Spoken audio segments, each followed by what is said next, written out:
의사들은 또 다른 식으로 이야기하겠지만은, 그래서 산화 콜레스테롤이 동맥경화를 일으키지 일반 콜레스테롤은 그렇지 않다는 이야기를 다시 한번 강조드리고, 지금 우리나라에 콜레스테롤 약을 드시는 분이 숫자가 대략 한 500만 명이에요. 그 다음에 당뇨 환자는 한 700만 명, 그리고 고혈압 환자가 한 1300만 명. 뭐 대단하죠. 오늘은 그 혈당 관리, 우리는 뭐 여기 뭐 의사분이 계신지 모르겠지만 의사들은 병명을 거론할 자격이 있지만 우리는 그건 안 되잖아요. 그래서 제목을 뉴트라이트와 혈당 건강, 뭐 혈당 관리 이렇게 잡았는데, 그래서 우리는 뉴트라이트 많은 영양소가 혈당 관리에 굉장히 도움을 줍니다. 그걸 좀 직설적으로 이야기하면은 이 의사들은 약을 끊을 수 없다라고 말하지만은 사실은 우리 몸의 영양의 밸런스가 갖추어지고 또 식생활 습관이 굉장히 교정이 되면은 사실은 약을 다 끊을 수 있거든요. 그래서 우리가 얼마만큼 의사들이 제시하는 여러 가지 플랜을 넘어설 수 있는 내 힘이 있느냐, 내 지식이 있느냐, 그게 사실은 약을 끊는 힘이지. 여러분들이 이번 기회를 통해서 이제 작은 문을 들었다 생각하시고 각자 혈당 관리, 또 콜레스테롤 그 관리, 그 다음에 고혈압 관리도 우리가 얼마만큼 공부하느냐에 따라 가지고 또 우리 자신, 또 가족들, 그리고 주변 분들에게 정말 선한 어떤 영향력을 미칠 수 있다. 저는 그렇게 생각합니다. 자, 일단 화면 공유하겠습니다.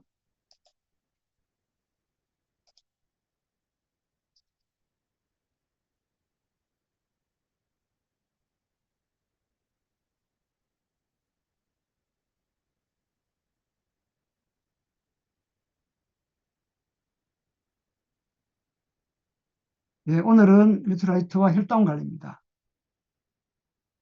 이 책을 보신 분들이 좀 계실 건데, 이 책은 출판된 지가 원래 딱 20년 된 책입니다. 탄수화물 중독증. 그래서 이제 번역 출판된 게 2006년인데, 잭 칼럼이라고, 이분은 이제 영양학자예요. 그리고 기자이기도 하고. 그래서 이 책에 보면은 탄수화물이 이제 우리 인체 건강에, 특히 이제 당뇨 쪽, 또 심장 질환, 또 혈관 건강 이런 쪽에 심각한 영향을 미친다는 그런 내용으로 쭉 이렇게 나열되어 있는데, 이 책에 보시면은 한 분이 소개가 되고 있는데요. 왼쪽에 보이는 제랄드 리번이란 분이에요. 이분은 이제 미국의 스탠포드 대학의 교수였고 한 10년 정도 전에 돌아가셨죠. 2018년 돌아가셨는데, 이분이 지은 책이 오른쪽에 보이는 이 신드롬 X라는 그 책입니다. 그러니까 이제 요즘식으로 말하면은 대사증후군. 이 대사증후군이 뭐냐? 바로 침묵의 살인자다라는 내용이죠. 그래서 이 내용들이 아까 앞에 보셨던 그 탄수화물 어, 중독점 이 책에 사실은 아주 상세하게 소개되어 있고, 저도 사실은 그 책을 통해 가지고 이제 이분을 알게 되고 또 이런 책을 또 알게 됐습니다. 그럼 이분이 이제 이야기하는 신드롬 X가 뭐냐? 바로 다음과 같은 네 가지 질병 증상이죠. 그래서 이미 이분이 이제 대사증후군 또는 신드롬 X를 이야기했을 때가 1988년이거든요. 지금부터 한 40년쯤 전이죠. 이미 40년쯤 전에 이 복부 비만이죠. 그 다음에 고혈압, 당뇨, 그리고 고지혈증. 이게 이제 심장 질환이나 암의 원인이다. 라는 것을 이야기한 거죠. 그래서 이 당시로 보면은 굉장히 이제 먼 그 미래, 그죠? 오늘날 우리 2020년대, 오늘날 한국이든 뭐 전 세계든 간에 그 많은 사람들의 이 대사증후군을 이미 이때 이제 한번 예측을 했다는 거죠. 그리고 이 모든 것의 이 원인을 대표하는 용어 하나가 바로 이 인슐린 저항성입니다. 인슐린은 췌장에서 만들어지는 호르몬이죠. 그래서 췌장 호르몬 중에서 대략 한 75%가 인슐린이거든요. 그래서 우리 인체에는 위장 뒤쪽에 숨어 있는 이 췌장이 인슐린을 만들어내고 인슐린과 어, 반대 역할을 하는 게 이제 글루카곤이죠. 그래서 우리 혈액 속에 당 수치가 높아지면은 췌장의 베타 세포에서 인슐린을 만들어내고, 그래서 당을 세포로 밀어넣죠. 그리고 당 수치가 좀 떨어지면은 또 알파 세포에서 글루카곤이 만들어져 가지고 어, 간이나 근육에 저장되어 있는 당을 또 세포로 집어넣어요. 혈관으로 집어넣어요. 그래서 이 두 인슐린과 글루카곤은 이제 반대 역할을 하는 건데, 어쨌든 이 기전이 제대로 작동하지 못하는 것을 인슐린 저항성이라고 이야기합니다. 그래서 복부 비만인 사람도 인슐린 저항성, 고혈압인 사람도 그렇고 고지혈증인 사람도 그럴 수가 있다는 이야기죠. 그래서 이런 것들을 반복하게 되면은, 제가 지난주에도 말씀드렸듯이 고지혈증 있는 분은 또 시간이 지나면 당뇨 환자가 되고 또 고혈압 환자가 되고, 그런 분은 이미 비만으로 돼 있다는 거죠. 최근에 비만약이 이렇게 등장하면서 이제 비만은 정말 질병처럼 약을 먹어야 되는 것처럼 우리가 당연히 여기잖아요. 근데 사실은 이게 전부 엮여 있다는 거죠. 그래서 이 네 가지가 인슐린 저항성에 바탕을 두고 있기 때문에, 사실은 인슐린 저항성 있는 이 몸을 가지고 있는 사람들은요, 사실은 몸이 완전히 망가져 가고 있는 거고, 장차 심혈관 질환이나 암에 노출되기 쉽다는 것을 이 책에서 이야기하고 있습니다. 한 2, 3년 전부터 이제 당뇨 이야기가 많이 나오죠. 뭐 고혈압 이야기도 나오는데, 지금 우리나라도 당뇨 환자가 600만 시대, 그리고 당뇨 예비군까지 이야기하면요, 2천만이라고 이야기합니다. 당뇨 전 단계. 그리고 뭐 당뇨병 홍수 시대 이런 용어도 등장하고, 그리고 또 당뇨 환자가 그렇게 많기 때문에 결국은 국가가 손을 댈 수가 없다. 우리가 이제 각자도 사실은 저나 여러분들이나 내 건강은 사실은 내가 책임져야 되죠. 절대 국가가 책임져 주지 않습니다. 재정적인 부분도 국가가 책임을 져주느냐, 어느 정도까지는 우리가 복지제도가 되어 있기 때문에 혜택을 받을 수 있지만은, 사실은 재정적인 부분도 결국은 우리가 책임져야 되죠. 각자가. 그래서 우리가 또 건강 문제든 또 사업적인 문제든 다 사실은 원리는 같다는 이야기입니다. 국가나 정부나 의사나 약사나, 그죠? 약이 내 건강을 절대 책임져 주지 않는다.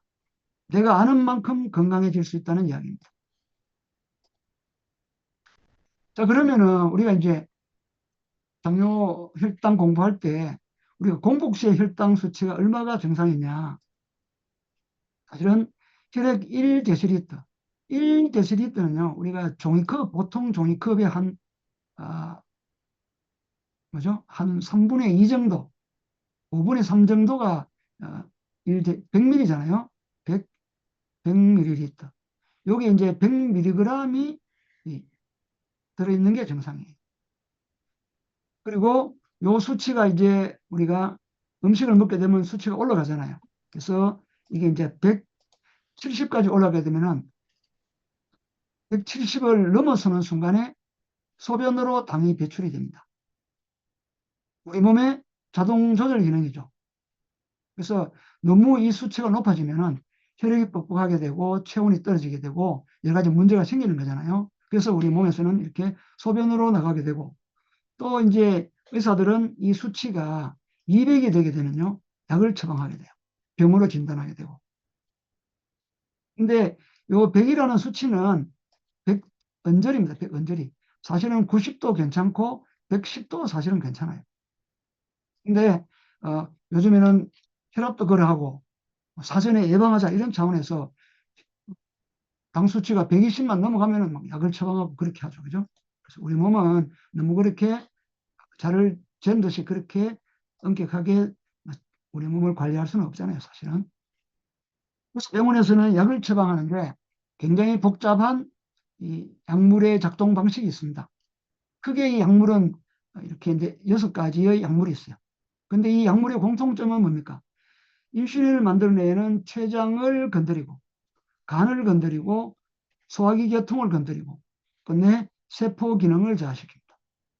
그러니까 이 약을 오래 먹게 되면요, 그 부작용이 이제 쌓여가는 거죠. 약을 먹어서 장이 나빠지기도 하고, 그죠? 그 나쁜 장이 간을 건드리고. 그래서 장기적으로 보면은 최소한 1년 이상 약을 드신 분들은 이미 당뇨약의 이 부작용에 노출될 가능성이 굉장히 큽니다. 근데 앞에서 말씀드렸지만은 이건 침묵의 뭐 살인자 이래 됐잖아요. 그러니까 몸에 문제가 생겨도 서서히 생기기 때문에 본인도 그거를 체감하지 못하고 있다는 이야기입니다. 그래서 이 당뇨약은 뭐냐? 딱 기능이 하나입니다. 혈액 속의 당 수치만 조절합니다. 혈당 관리. 그죠? 혈액 속의 당 수치만 조절하는 거죠. 앞에서 보셨던 그 100이라는 수치. 그래서 그 작은 약 하나가 사실은 엄청나게 우리 몸에 부담을 주는 거예요. 그래서 이 당 수치만 조절하니까 어떤 일이 생기는가? 결국은 우리 몸에 아까 앞에서 보신 대로 여러 가지 몸의 장부가 고장이 나고, 사실은 많은 이 자연의학자들은 혈당 수치만 조절할 게 아니고 사실은 당뇨 환자는 혈관 관리, 혈관 관리를 해야 된다라고 굉장히 강조합니다. 왜냐하면은 약에만 의존하고 당 수치만 이렇게 오래 조절하다 보면 혈관이 망가지거든요.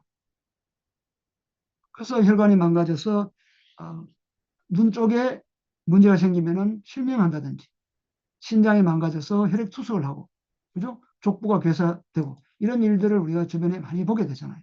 그래서 어, 이 현대약에서 추구하는 이 당 수치만 조절하는 이 방식이 사실은 또 다른 합병증을 불러오는 그런 현상들이 많이 일어나고 있다. 사실 당뇨는 합병증이 무섭다는 얘기를 많이 하는데 그렇죠.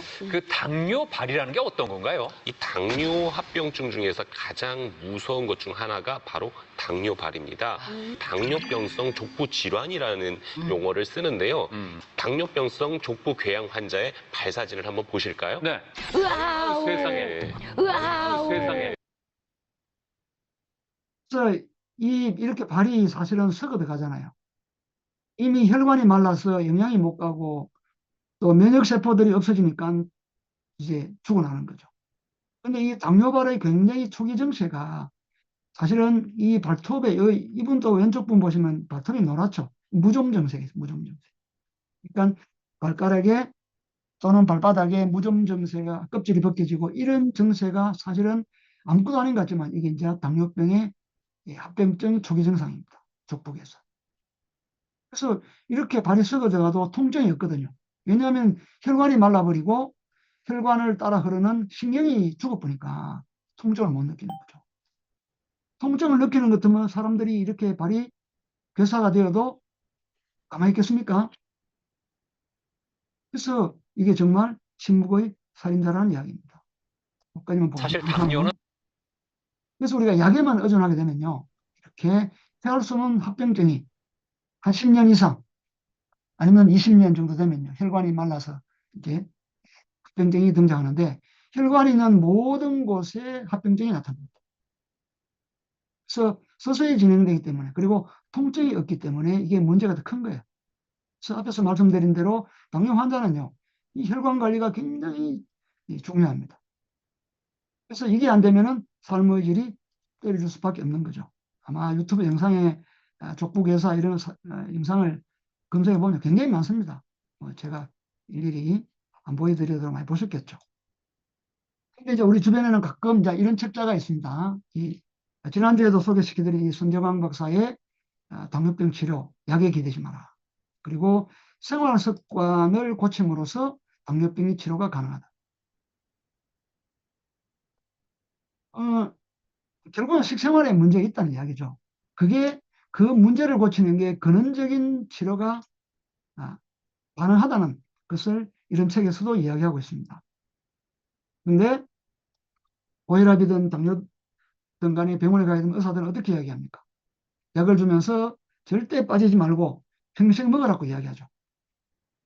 그래서 우리 귀에 다른 정보가 들어오지 않으면요, 우리 뇌리에 다른 정보가 들어오지 않으면 평생 약을 먹어야 되는 줄 알고 있죠.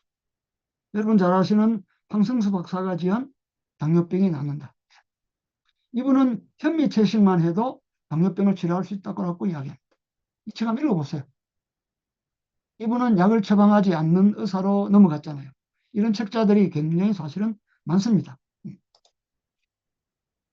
제가 이제 파이브 비트를 말씀드리는데 사실은 당뇨 환자들의 식습관을 이렇게 돌아보면요. 굉장히 백미가 맛있죠. 입에 들어가면 살살 녹잖아요. 그리고 밀가루 음식 좋아합니다.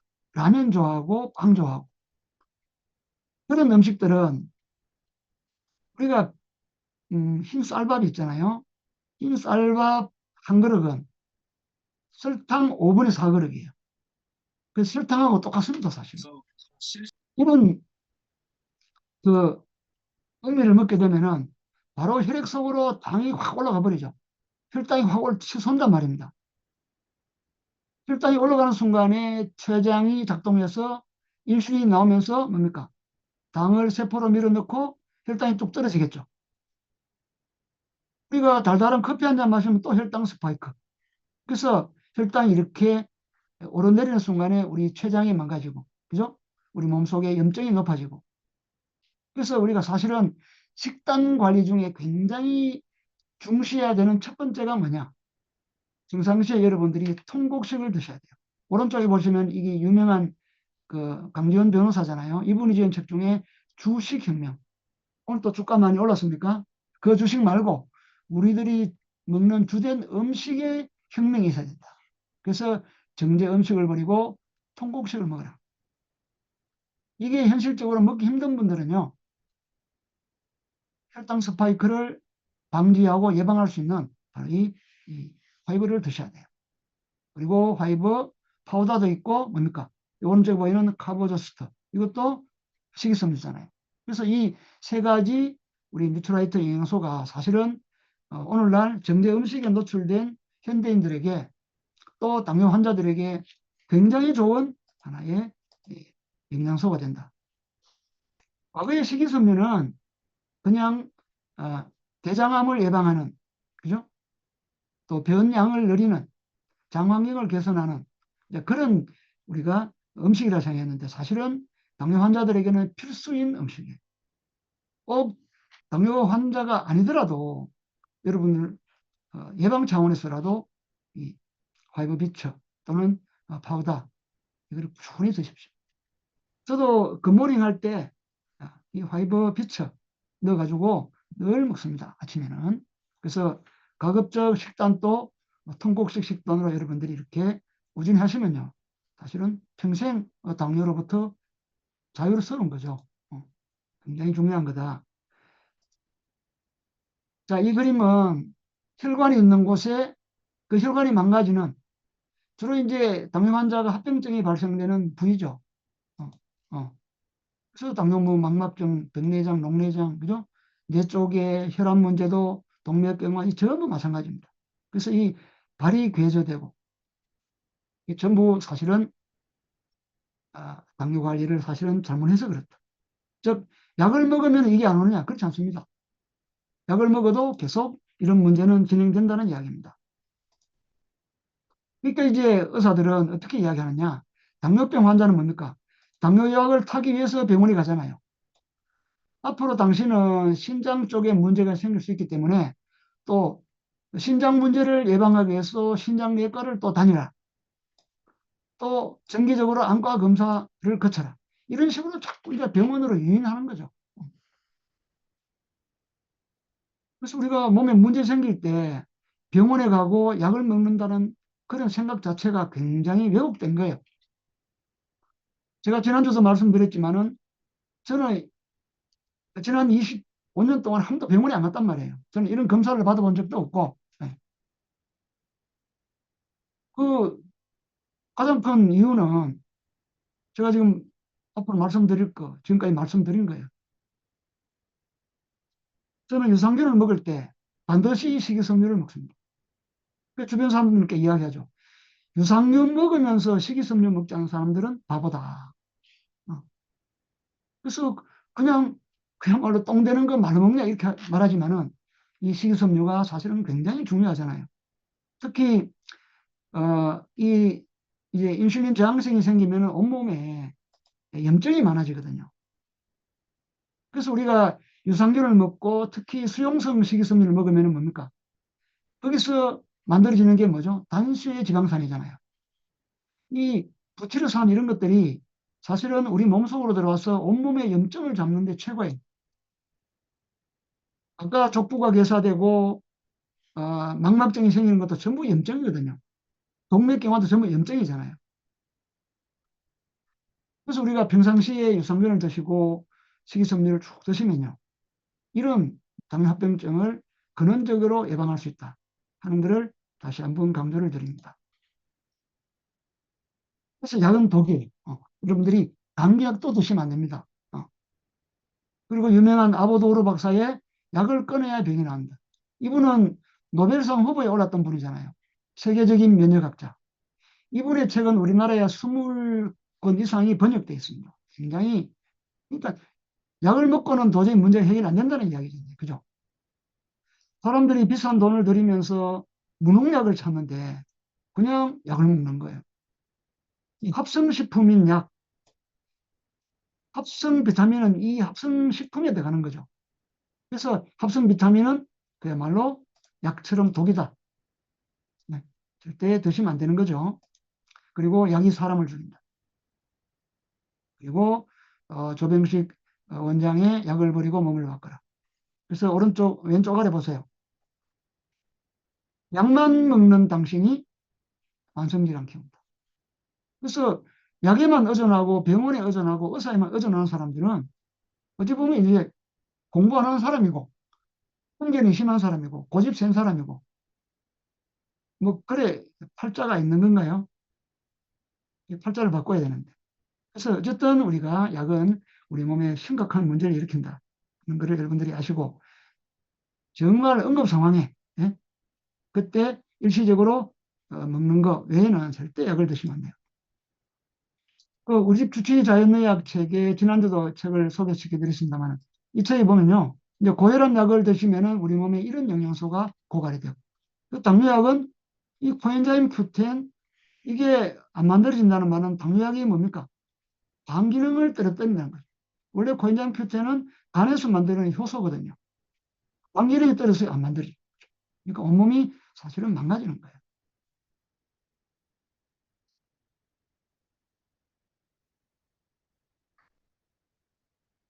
자, 그러면은 당뇨 약에 의존해서 수치만 조절할 게 아니고 근원적인 원인을 찾아 없애야 되잖아요.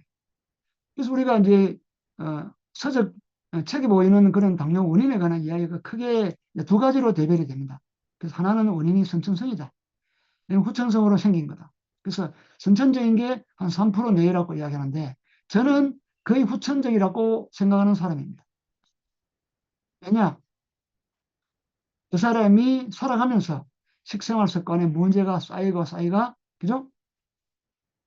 당뇨가 온다는 이야기죠. 소아당뇨가 왜 있겠습니까? 젖먹이 때는 없다가 소아 때, 어린아이, 뭐 초등 때 왜 당뇨가 오겠어요? 그 어린아이들이 먹거리가 엉망인 거죠. 요즘 20, 30대 청장년들이 당뇨 많거든요. 고지혈증 환자도 많고 먹거리가 엉망이잖아요.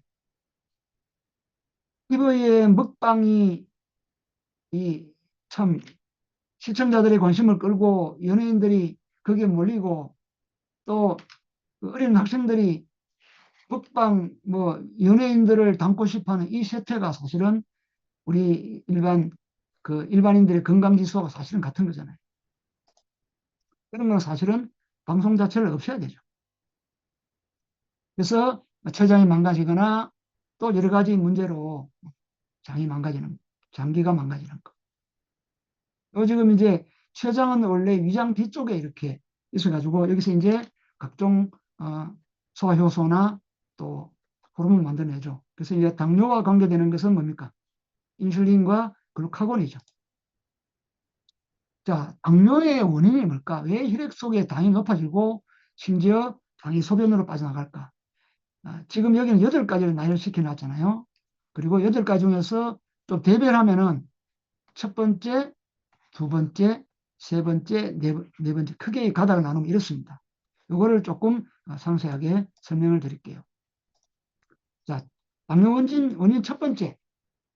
첫 번째는 뭡니까? 췌장 기능이 저하된 거죠. 왜 저하될까? 여러 가지 여기도 이유가 있죠. 그래서 이런 이유가 쌓여가지고 이제 췌장 기능이 떨어지니까 인슐린 같은 호르몬이 품질이 낮거나 양이 적은 거죠. 결국은 바이러스나 세균이 공격하고 활성산소가 우리 몸을 공격한다는 것은 뭐죠? 내 몸속에 항산화 영양소가 굉장히 부족하다. 그래서 이제 이게 좀 구체적으로 이야기하면 비타민 A고 C고 E고 그다음에 셀레늄이고 그다음에 아연이죠. 그래서 비타민과 미네랄 이거는 소금에 있는 거잖아요. 그죠? 미네랄. 그래서 우리가 평상시에 이 저염 정책을 우리나라 식문화 정책이 저염 정책인데 그 저염 정책을 그대로 따른 사람들이요. 당뇨에 노출될 가능성이 굉장히 많습니다. 우리나라가 2010년부터 저염 정책했거든요. 사실은 그때부터 혈압 환자, 당뇨 환자가 굉장히 늘었습니다. 이건 이제 또 다른 문제이기 때문에 제가 설명을 요하기 때문에 오늘 생략하는데 어쨌든 여러분들이 혈액 속의 소금의 농도가 0.9%거든요. 그리고 이건 혈액입니다. 우리 체액. 그리고 신장을 거쳐서 이게 이제 소변으로 만들어지는데 소변의 소금 농도가 1.2에서 1.8% 정도 더 진해야 돼요. 그러면 우리가 좀 짜게 먹어야 되잖아요. 근데 우리 몸이 싱거워버리면은 이런 부분들도 부족해가 이것 때문에 사실은 당뇨가 올 수 있는 거죠. 그래서 이런 부분은 이제 좀 더 이 지식이 부족한 분들은 굉장히 의문을 갖고 있을 건데 좀 자료들을 찾아보시면은 우리 몸은 짜야 된다. 우리가 짜면은 몸이 상하지 않습니다. 그죠? 그리고 이런 항산 영양소는 카로틴이 있고 아세로라 있고 뭐 파셀리움 E나 또 오메가3 이런 데 E가 많이 들었잖아요. 그죠? 이런 걸 우리 꾸준히 섭취하면요. 사실은 이런 우리 몸이 산화되는 것을 방지할 수 있죠. 그래서 이런 영양소 이야기는 결국은 뉴트라이트만의 독특한 거죠. 이거는 화학 비타민은 있을 수 없는 이야기입니다. 그래서 췌장 기능을 떨어지지 않기 위해서는 우리가 이런 영양소를 꾸준히 드셔야 된다. 그 다음에 당뇨 원인 두 번째. 자, 좀 복잡하죠? 네. 자, 췌장에서 우리가 음식을 먹으면 이제 혈액으로 당이 들어오면은 췌장에서 인슐린을 만들어요. 아까 앞에서 만드는 것까지는 첫 번째 원인이었죠. 그게 잘 안 만들어지는 게 있단 말입니다. 근데 이제 만들어졌어. 근데 만들어진 인슐린 분비가 잘 돼야 되죠. 이 분비를 담당하는 게 뭐냐? 칼슘과 칼륨과 비타민 B예요. 이 미네랄과 비타민 B가 있어야 이게 분비가 돼요. 그리고 혈액 속으로 인슐린은 분비되잖아요. 그리고 이 인슐린이 세포 앞에까지 가야 돼. 그때 필요한 게 아연과 마그네슘입니다. 그러니까 아연이 부족하면은 인슐린이 이동을 잘 못한다 이 말입니다. 그리고 이 인슐린은 세포의 수용체, 인슐린 수용체와 결합을 해야 되는데 여기에 관여하는 미네랄이 크롬과 바나딘, 그리고 비타민 B3. 그리고 이제 결합해서 인슐린이 뭡니까? 당을 세포 속으로 밀어 넣잖아요. 밀어 넣으면 이제 세포 안에서 당이 이동하죠. 이때 칼슘이 필요한 거예요. 그리고 이 당이 어디로 가느냐? 세포 속에 미토콘드리아에 들어가서 이게 태워져야 되죠. 이때 뭡니까? 촉매제로서 코엔자임 Q10이 필요한 거예요. 자, 1번부터 이 네 번째까지가 비타민과 미네랄이 부족하면은 특정 비타민과 미네랄이 부족하면은 이게 인슐린이 대사가 안 되는 거예요. 이게 안 되면은 근원적으로 문제 있죠. 그래서 사람들이 이 부분을 신경 쓰지 않고 약을 먹는단 말이에요. 결국 제약회사의 논리에 넘어가는 거죠.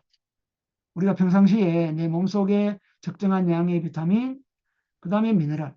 요건 어디 있습니까? 이 더블엑스에 다 들어있잖아요. 여기 보시면 바나듐이라는 건 없어요. 더블엑스에는. 없는데 이건 어디 들어있냐면요. 주로 버섯이나 무슨 파프리카나, 그죠?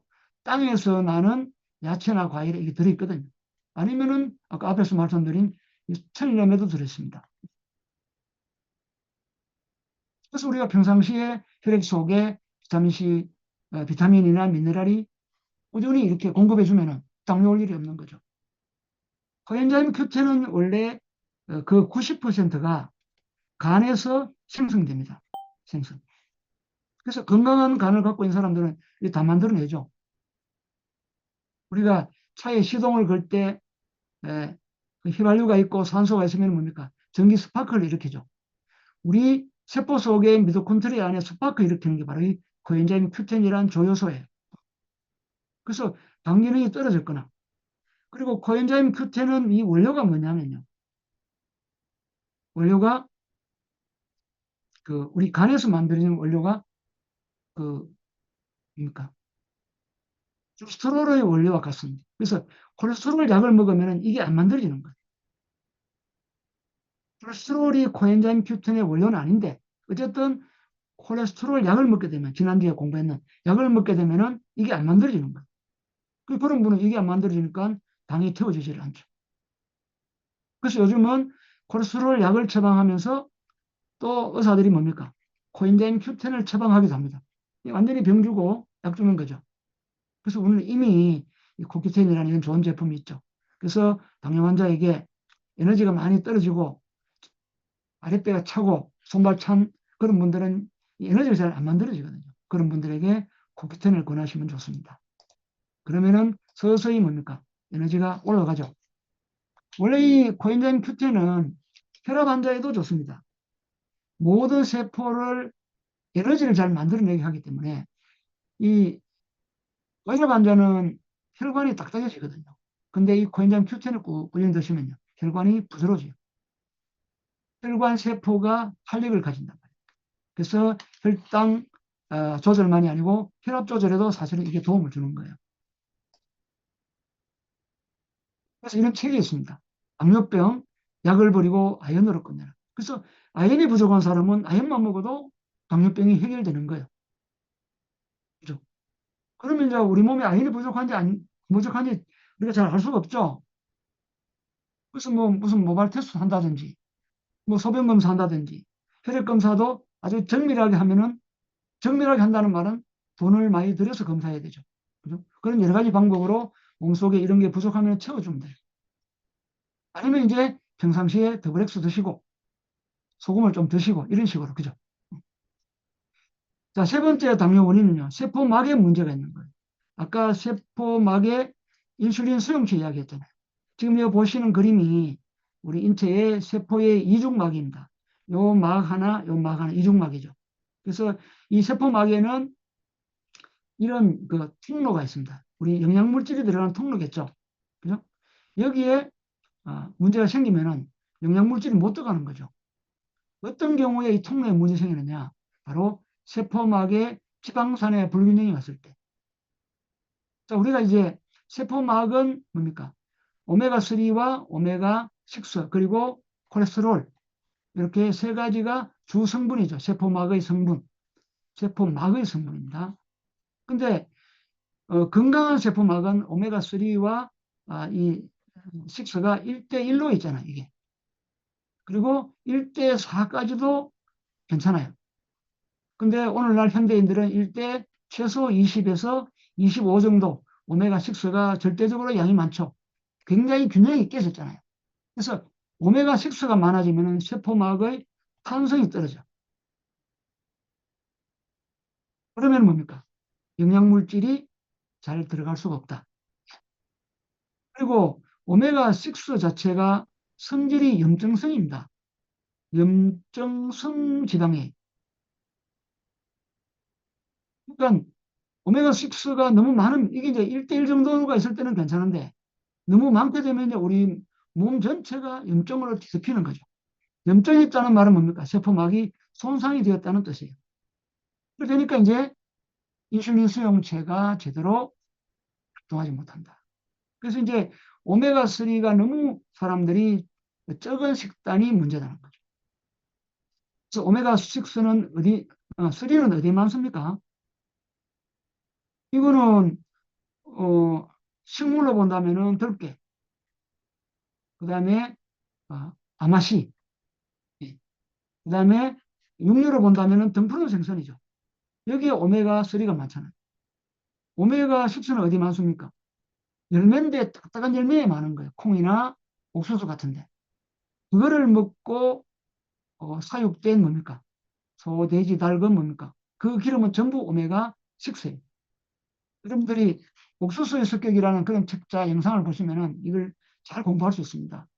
그래서 오메가6에 많이 노출된 사람들은 오메가 지방산만 권해도 어느새 당 수치가 정상화되네 이런 걸 느낄 수가 있거든요.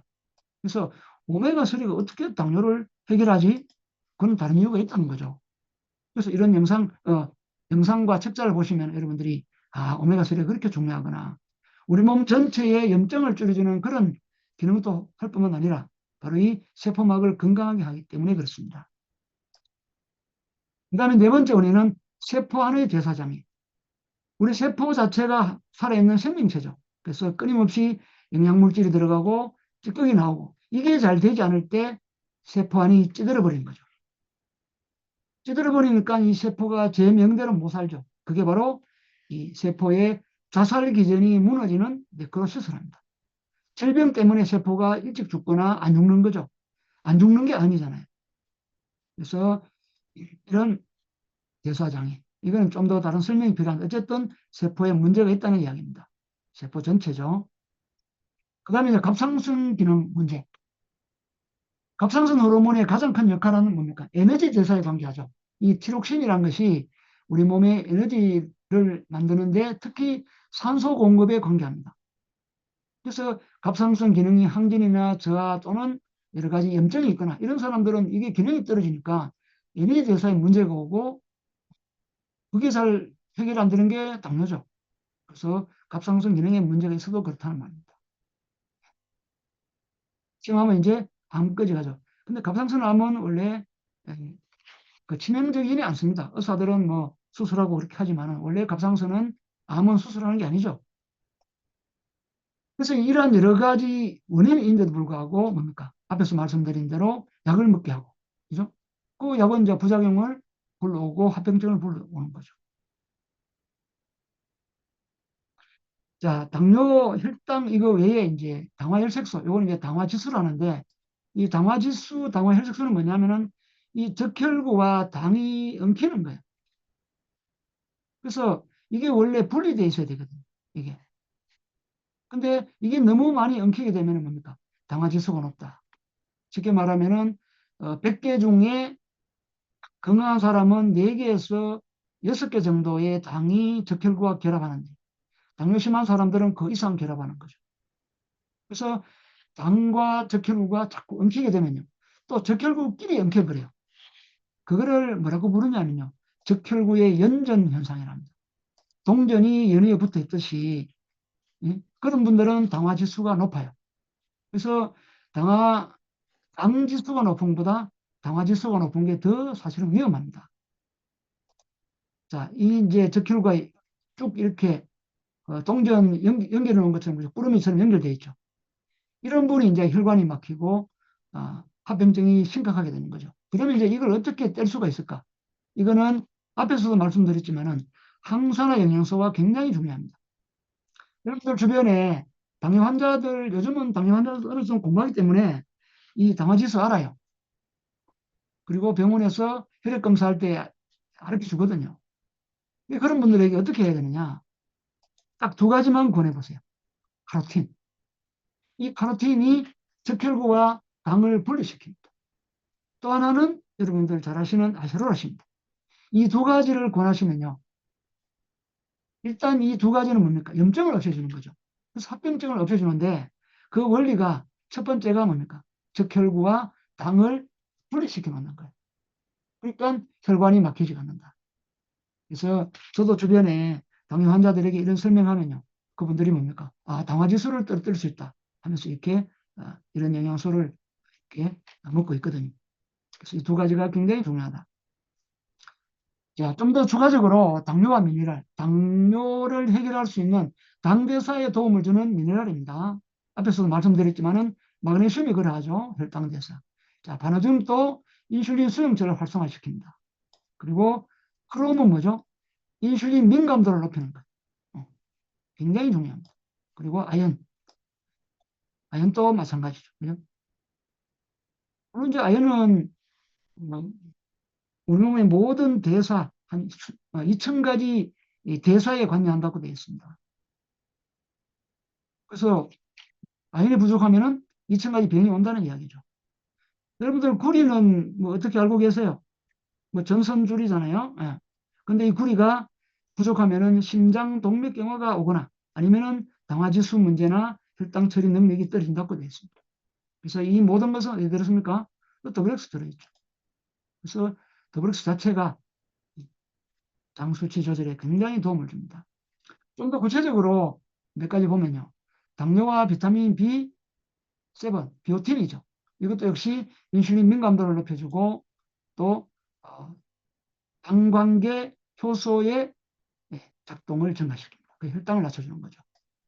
그 다음에 비타민 B 6번, 9번, 12번이거든요. 이 6번, 9번, 12번은 흔히 이제 신경계 비타민이라고 이야기합니다. 이게. 그래서 우리 몸에 이게 부족하게 되면 신경계 쪽에 문제가 오는 거예요. 그래서 이 B7번이나 6, 9, 12 이거는 뭡니까? 비스트비나 아니면은 B 플러스 더블엑스에 들어있죠. 더블엑스에는 비오틴 이 컴플렉스에는 비오틴이 안 들어있는가 그렇죠? 그 다음에 비타민 C. 당뇨 환자는 정말 반드시 비타민 C를 드셔야 돼요. 이건 혈당 조절에도 관여하고 췌장 조직 내에 뭡니까? 항산화 역할을 하면서 염증을 없애주고. 그죠? 우리가 혈액 내에 늘 비타민 C가 1데시리터당 0.4에서 1.5mg이 흘러야 돼요. 이게 0.2 이하로 떨어지면 괴혈병이 오는 거죠. 지금 이제 원래 비타민 C가 나와가지고 굉장히 좋아졌는데 비타민 C는 보통 4시간이나 6시간 간격으로 꾸준히 이렇게 드시라고 되어 있습니다. 그 다음에 두 번째 비타민 C. 그래서 비타민 C는 뭡니까? 당뇨 환자가 혈관이 약해지는 거 우리가 아시잖아. 족부개사도 전부 혈관이 약해져가 그런 거고, 그죠? 당뇨 망막증. 그러니까 혈관이 망가지는 거는 뭡니까? 비타민 C 부족. 비타민 C와 단백질이 결합해가 결합 조직을 만들잖아요. 그게 안 되는 거죠. 그래서 비타민 C가 이렇게 중요하다. 그래서 동물은 스스로 비타민 C 만든다고 되어 있잖아요. 우리가 사람 몸무게 기준으로 염소 같은 경우 하루에 2g 만들거든요. 2000ml. 그러면은 사람도 하루에 2000ml 먹어야 됩니다. 사실은. 세로라시 통에는 하루에 석정되어 있지만은 여러분들 필요에 따라 가지고 어떤 경우에는 뭡니까? 이렇게 드실 필요도 있습니다. 면역과 비타민 C, 이 하병근 박사가 지은 이런 책을 보면요. 비타민 C가 정말 신종플루, 독감, 그죠? 뭐 심지어 코로나 이런 쪽에도 특별한 효과가 있다. 그렇게 설명하고 있죠. 염소가 스트레스를 받으면요. 이거를 많이 만들어내는 거예요. 5배 이상. 그래서 우리 몸에 독감이 오거나 또 이럴 때는요. 조금 여러분들이 많이 드시는 것도 그 문제 해결에 굉장히 도움을 주고 있습니다.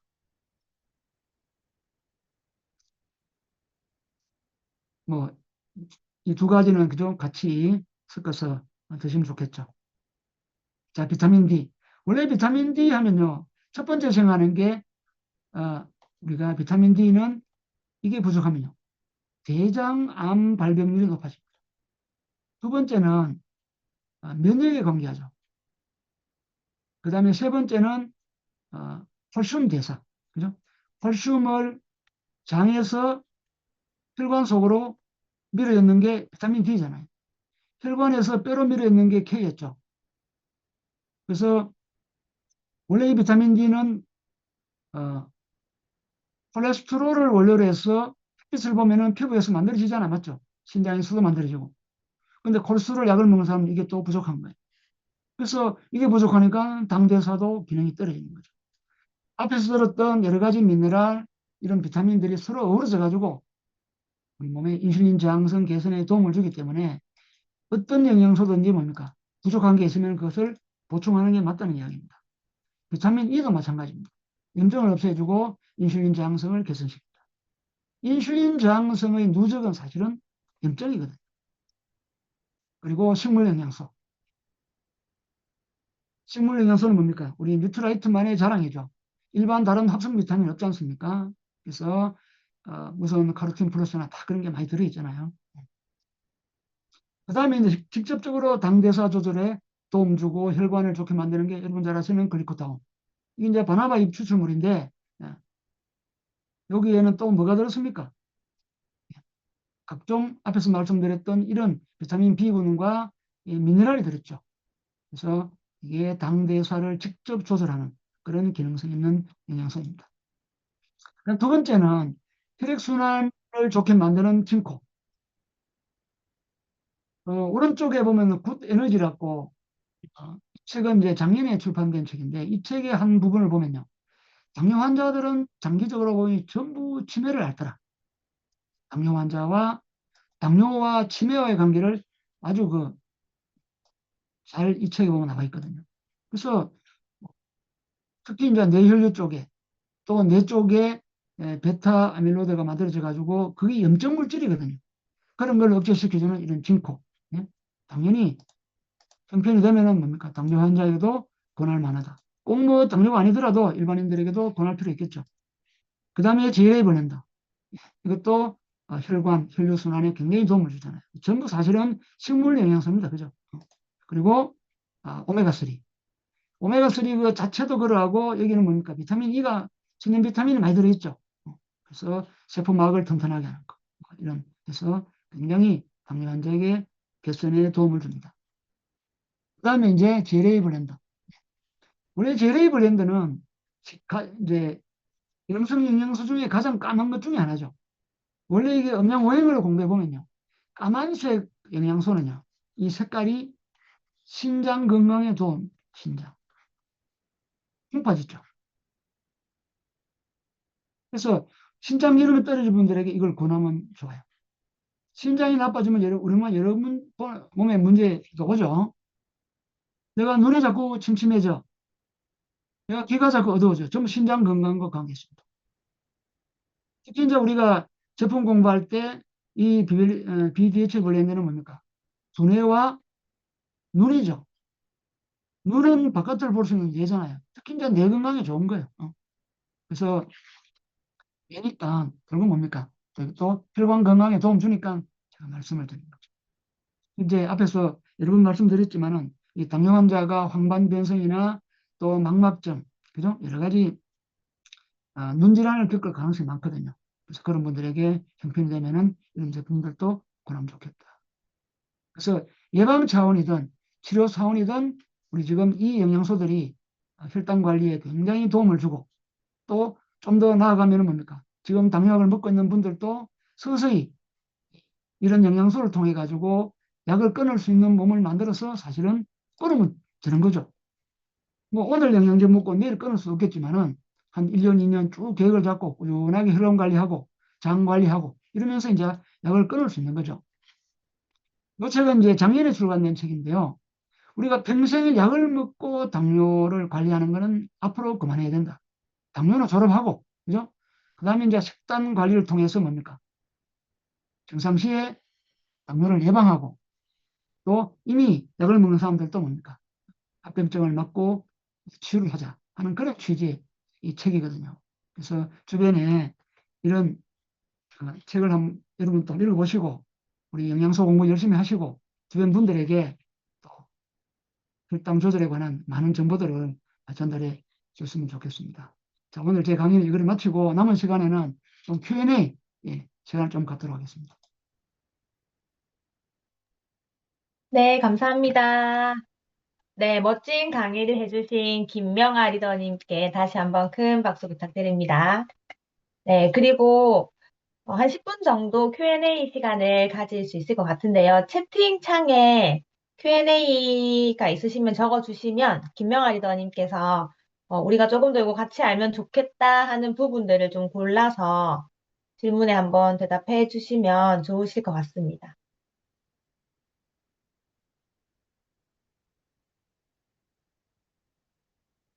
당뇨 환자가 코피를 자주 흘리는 경우,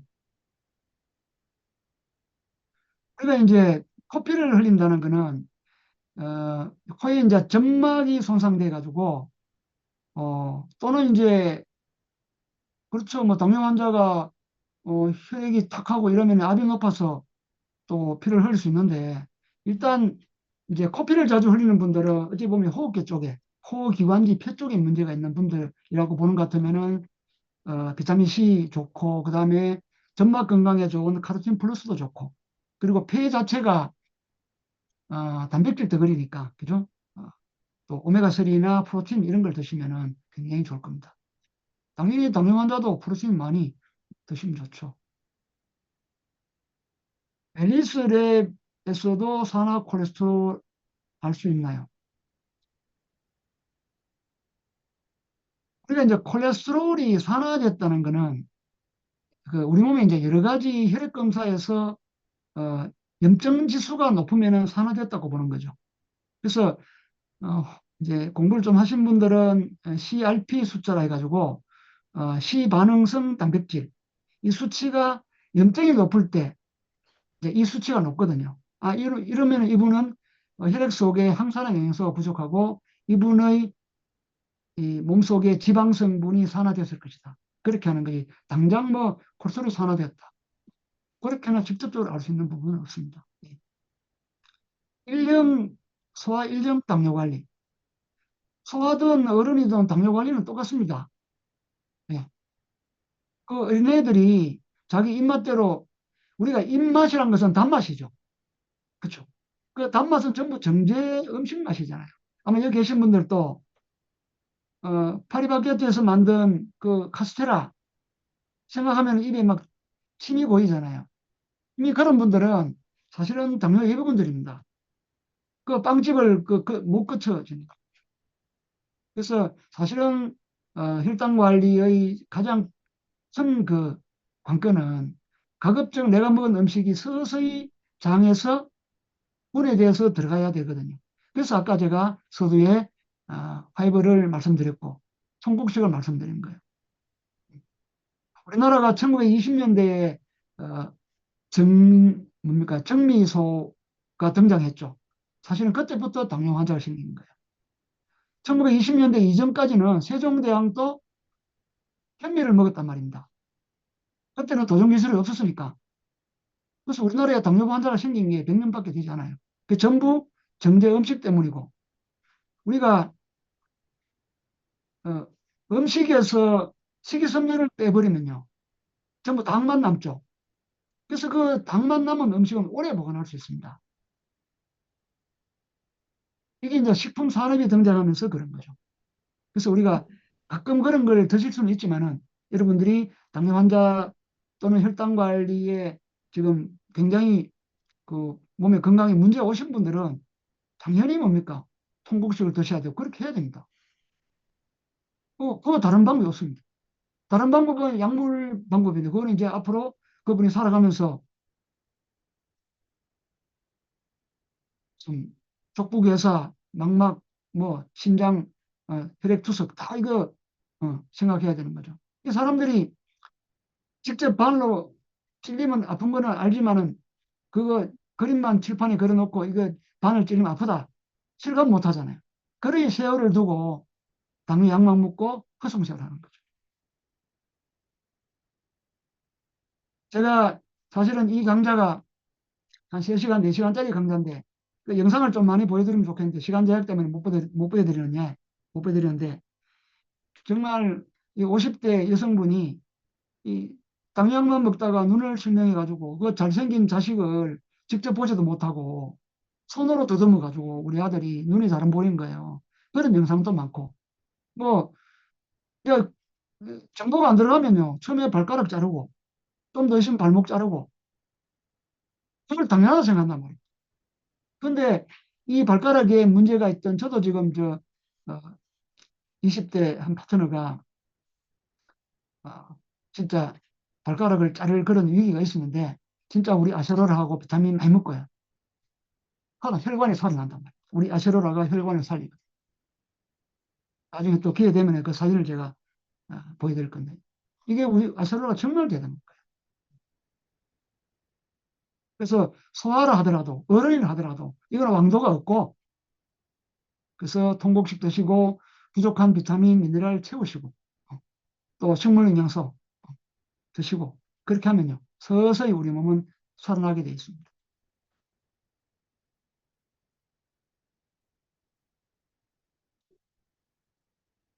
임신성 당뇨. 제가 임신성 당뇨가 어디 제가 지금 머릿속에 뱅뱅 도는데 지금 생각이 잘 안 나는데,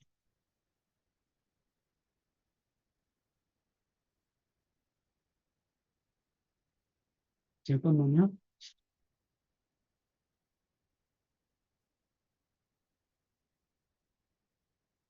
보통 이제 임신하게 되면 이제 당뇨 수치가 올라가잖아요.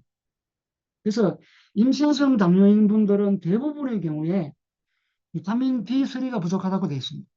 D3. 그러니까 앞에서 우리가 당뇨 환자의 원인 중에 비타민 D3도 있었잖아요.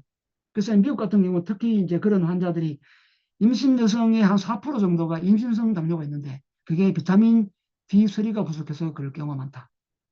네. 제가 지금 금방 찾아보니까 자료가 그렇게 있네요. 그래서 이게 이제 이게 해결 안 되면은 태아가 사망하거나 아주 거대한 거대아를 출산할 가능성이 많다. 그렇죠. 예. 예, 고혈압이 있으면 코피 흘릴 수 있죠. 혈압이 높으니까. 있습니다. 지금 이제 지난주는 제가 콜레스테롤 말씀드렸고 오늘은 이제 당뇨를 말씀드렸는데, 사실은 콜레스테롤 이야기나 당뇨 이야기나 고혈압 이야기나 사실은 50보 100보예요. 전부 사실은 인슐린 저항성으로 설명할 수 있고 내 몸에 염증이 많아졌다는 것으로 설명할 수도 있고 그렇습니다. 당이 많이 당기시는 분들은요 사실은 사회가 만들어낼 경우가 많습니다. 고혈압 약을 끊으면은 압이 올라가죠, 당연히. 고지혈증 약. 그래서 이제 아까 말씀드린 대로 45세가 여성들이 45세가 넘었을 때 고지혈증, 그러니까 지방 콜레스테롤 수치가 높은 게 더 건강하다 했죠. 그건 제 이야기가 아니고 그 연구자들의 이야기입니다. 그런데 약을 먹을 필요가 없다는 이야기죠.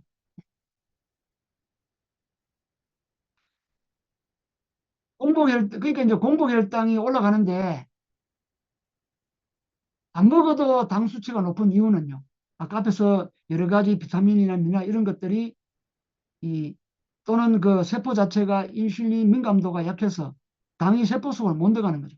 그래서 사실은 당뇨 환자는 혈액 속에 당은 그득하지만은 세포로 못 들어가기 때문에 우리가 당을 먹는 이유는 뭐예요? 먹어서 당이 세포로 들어가기 위해서 먹거든요.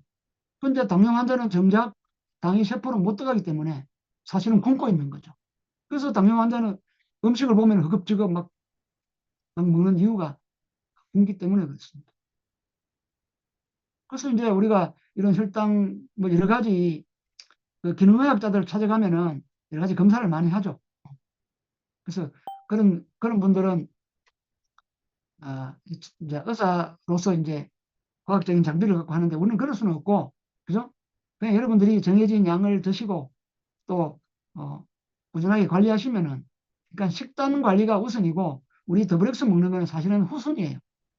근데 워낙 요즘은 식단이 안 좋기 때문에 그걸 강조하는 거죠.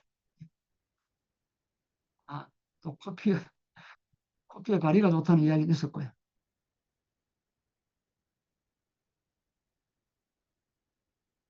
제가 한 가지 유진 킴이란 분이 질문하셨는데, 이거는 이제 뉴트라이트하고는 약간의 관로 바깥은 아닙니다. 중첩되는 부분인데, 사실은 저 같은 경우는 이제 제가 만든 이 책자 속에 건강법의 1번이 소금 먹기거든요. 좋은 소금 먹기. 그래서 우리가 이 저염이 유행하는 이 세태에 소금 이야기하면 굉장히 거부감이 많아요. 근데 여러분들이 특히 당뇨 환자들에게 저도 소금을 굉장히 많이 권해요. 소금은 곱도 싸잖아요. 그래서 우리 음식 속에 소금을 충분히 넣어 드시고, 그 부족한 것은 더블엑스도 좋고 셀레늄도 좋고 그죠? 요즘 뭐 그런 거 보충하고. 그래서 어쨌든 약에 의존하지 않는 이 식단 관리하려면요. 사실은 공부가 많이 돼야 되고 의사들이 뭔가 플랜을 제시할 때 그걸 이길 수 있는 내 지식이 되면요. 그때부터 진짜 당뇨 개선이 이루어지거든요. 뭐 시간이 부족하기 때문에 뭐 끝이 없습니다. 그죠? 이 정도로 할까요, 마?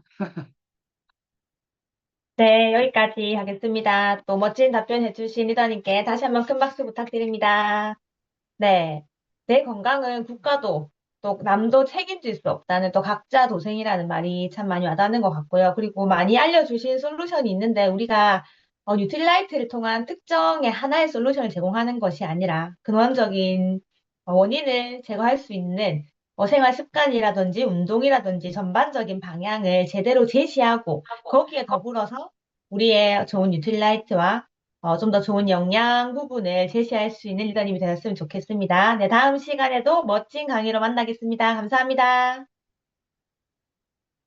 감사합니다. 감사합니다. 감사합니다. 감사합니다. 수고하셨습니다. 감사합니다. 감사합니다.